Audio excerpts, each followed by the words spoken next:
sa inyong lahat. Ito, kagigising ko lang po. Pasensya na sa aking itsura. So, good morning. Welcome again to Samut Sari, Pinay in Taiwan. So, ang aking pong content for today is super dali lang po. Dahil later, meron po akong lakad mamaya. Day off ko ngayon. Then, meron po akong asikasuhin na papers. And then, since na ang anak ko po is nandito, wala siyang pasok for today. So, kailangan ko pong mag-prepare sa kanya ng kanyang lunch. Okay, ano po ba yung madaling prepare na lunch? Okay, so gagawa ho tayo ng special omelette rice, okay, para sa aking anak, okay? So, hintayin niyo po kung paano ko gagawin to, okay? Ito lang po ang mga sangkap natin. Bumili na po ako ng ganyan po, yung sa melt veggie, pinagmix na po siya na may ham sa loob, tapos may green peas, may corn. Tapos itlog at bigas lang po. Okay? So, since namin natira pa po akong special spring roll, so sasabayan ko na po ng special spring roll para sa kanya, para kumpleto naman po yung kanyang dinner. Okay po. I-prepare ko na po. Wait lang po. Ito po aking naugasan na ang rice. Then, mag-add lang po tayo ng konting salt para may lasa na mamaya pag inano ko po sa aking omelette. Okay, lasahan na po natin. And then, konting paminta. Konti lang po.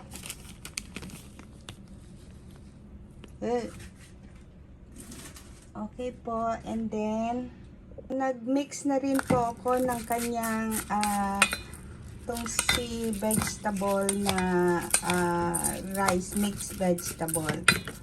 Okay.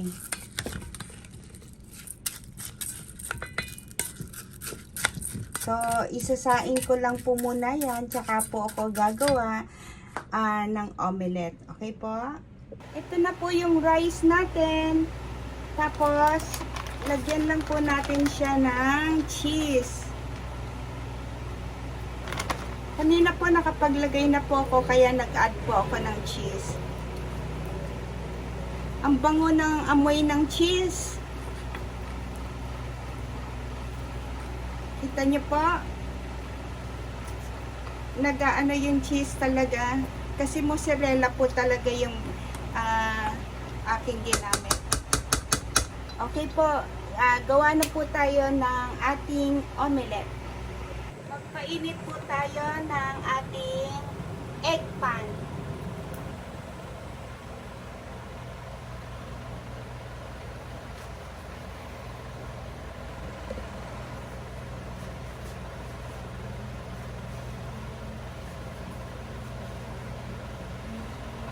Dito na rin po tayo kumuha ng oil. Yung pinaglutuan natin kanina ng chili cheese roll.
natin siya ng kanin sa gitna.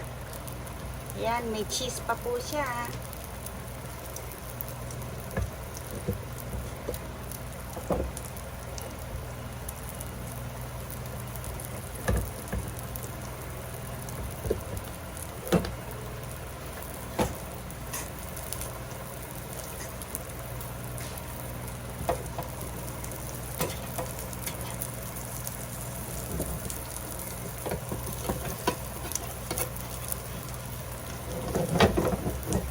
Ang bango po ng itlog.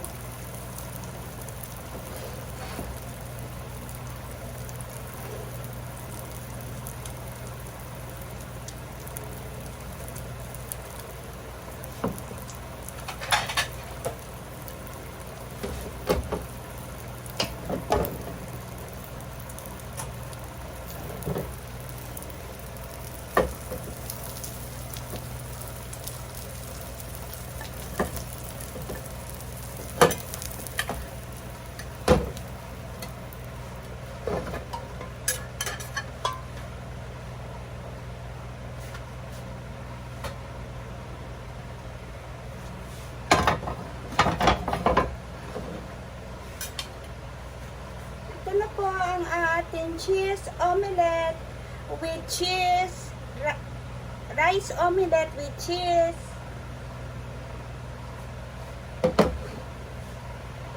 Hi! Ito na po ang ating rice omelette with cheese. Okay po? Nakita niyo po ba? Okay po. So, sa mga mommies na madali ang luto, try niyo po ang rice omelette with cheese. Subok na subok at talagang papasa sa lasa ng inyong anak.